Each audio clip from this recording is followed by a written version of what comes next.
میں لیے ہوئے بڑی حسرت سے اسے نہار رہا تھا۔ مرحا تم میری ہو، صرف اور صرف میری۔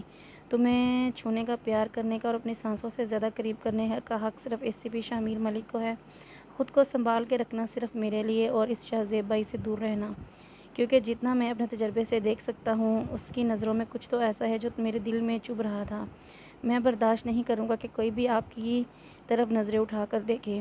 تم میری ہو اور بہت جلد میں تمہیں اپنے گھر رخصت کر کے لے آؤں گا اور تمہیں اپنی نگاہوں میں اس طرح سے چھپا لوں گا کہ کوئی نظر تم تک نہ پہنچ سکے گی۔ تب تک تم خود کو میری امانت سمجھ کر اپنی حفاظت کرنا۔ اور اب میں نیچے جا رہا ہوں، ابھی تھوڑی دیر تک ماما آ جائیں گی اور تم بھی چینج کر کے نیچے آ جانا۔ اور ہاں، اپنی اس والی گال کو ذرا دوپٹے سے ڈھانپ کے رکھیے گا۔ شاہمیر نے اس کی رائٹ سائڈ والی گال کو ہاتھ سے ٹچ کرتے ہوئے کہا تھا۔ پتہ نہیں کیا بنے گا تمہارا، میرے اتنے سے ٹچ کرنے سے تمہاری ناک گال پر نشان پڑ گئے ہیں۔ مجھے تو لگتا ہے جب میں تمہارے قریب آ کر تم سے پیار کروں گا، اس کے بعد 15 دن تک تم کمرے سے نکلنے قابل نہیں رہو گی اور نہ ہی کسی کو اپنا منہ دکھانے کے لائق ہوگی۔ گڈ بائے میری نازک مزاج بیوی۔ اور مرحا کی گال کو چومتے ہوئے ہنستا ہوا روم کا گیٹ کھول کر باہر جانے لگا تھا کہ بیوی رات کو میرے فون کا ویٹ کرنا اور پہلی بیل پہ فون اٹھا لینا، یہ میرا حکم ہے، اور میرا حکم رد کرنے کی صورت میں بطور سزا آپ کی رخصتی کروا کے میں لے آؤں گا، یہ ہمیشہ یاد رکھنا۔ مرحا نے شاہ میر کی دھمکی پر ڈرتے ہوئے ہاں میں سر کو ہلایا تھا۔ شاہ میر اب مرحا سے بات منوانے کے لیے رومانچا کو مارنے کی دھمکی نہیں دے رہا تھا، کیونکہ اسے اندازہ ہو گیا تھا کہ مرحا اپنے بھائی سے بہت پیار کرتی ہے، اور جب وہ اس کے بھائی کی جان کی دھمکی دیتا ہے تو مرحا بہت ڈر جاتی ہے۔ اور شاہ میر مرحا کو ڈرانا نہیں چاہتا تھا، نہ ہی اسے کوئی تکلیف دینا چاہتا تھا، اس لیے اس نے اب اسے رخصتی کی دھمکی دینی شروع کر دی تھی، کیونکہ مرحا رخصتی کا سن کر بھی ڈر جاتی تھی۔ شاہ میر کے جانے کے بعد مرحا نے اپنی گال کو ڈریسنگ کے مرر میں دیکھا تھا، جس پر شاہ میر کی داڑھی کے رگڑنے سے لال ریش پڑ گئے تھے۔ حالانکہ بیچاری نے بہت آرام اور محبت کے ساتھ اپنی گال کو مرحا کی گال سے رگڑا تھا۔ کچھ دیر بعد مرحا ڈریس چینج کر کے نیچے آ گئی۔ رومانچا نے غصے والی نظروں سے مرحا کی جانب دیکھا تھا۔ مرحا نے اپنے بھائی کے ڈر سے آنکھیں نیچے جھکا لی۔ رومانچا پتہ نہیں کیسے اپنی ماں کے دباؤ میں آ کے چپ بیٹھا ہوا تھا۔ رومانچا نے اشارے سے مرحا کو اپنے پاس بلایا تھا۔ مرحا ڈرتے ہوئے چھوٹے چھوٹے قدم لے کے اپنے بھائی کے پاس آ گئی۔ رومانچا نے اس اشارے سے اسے اپنے پاس بیٹھنے کو کہا۔ کہاں تھی تم؟ بھائی میرے ڈریس پہ سالن گر گیا تھا، میں وہ واش کر رہی تھی۔ اتنا ٹائم لگتا ہے ڈریس کو واش کرنے میں؟ وہ آہستہ آواز میں مرحا کو ڈانٹ رہا تھا اور اپنی طرف سے پوری کوشش کر رہا تھا کہ اس کے چہرے کے زاویے کو کوئی سمجھ نہ سکے، مگر رومانچا کا غصہ جتنا بھی تھا چھپا لیتا، اس کے چہرے سے نظر آ رہا تھا کہ وہ کوئی غصے والی بات مرحا سے کر رہا ہے۔ مرحا نظروں کو جھکائے اپنے بھائی کی ڈانٹ سن رہی تھی۔ تھوڑا دور مہمانوں کے پاس کھڑا شاہ میر یہ سارا منظر دیکھ کر مسکرا رہا تھا۔ رومانچا تمہارے ساتھ لاکھ اختلافات صحیح، مگر تمہاری اس غیرت مندی کو ACP سے دل سے سلوٹ کرتا ہے۔ شاہ میر اپنے دل میں یہ سوچ کر مسکرا رہا تھا۔ کھانا کھانے کے بعد اب میرب کی رخصتی کا وقت آ گیا تھا۔ رخصتی کے وقت میرب کی ماں اسے گلے لگا کے بہت رو رہی تھی۔ ملک زبیر کی آنکھیں بھی اپنی بیٹی کی رخصتی پہ جھلک آئی تھیں۔ میرب اپنی ماں اور باپ کے گلے لگ کے بہت روئی تھی، اب وہ اپنے بھائی کے گلے لگے ہوئے روئے جا رہی تھی۔ شاہ میر کے گلے لگی ہوئی میرب کو روتا دیکھ رومانچا کا دل کر رہا تھا کہ وہ جا کر کہے کہ چپ کر جاؤ، ابھی تو تمہیں میں نے ساری زندگی بہت رلانا ہے، اور اس لیے یہاں پر اپنے آنسوؤں کو ضائع مت کرو۔ شاہ میر نے اپنی بہن کے سر پر پیار سے ہاتھ رکھتے ہوئے اسے سکھی رہنے کی دعا دیتے ہوئے اسے رومانچا کے ساتھ گاڑی میں بٹھا دیا تھا۔ بہن جی پلیز میری بیٹی کا خیال رکھنا، آپ کے بچپنے میں جو بھی قدم اٹھایا اسے معاف کر دیجیے گا، مگر یہ سچ ہے کہ وہ آپ کے بیٹے سے بہت پیار کرتی ہے۔ میرب کی ماں رومانچا کی ماں سے بہت آہستہ آواز میں سائڈ پر لے کر کہہ رہی تھی۔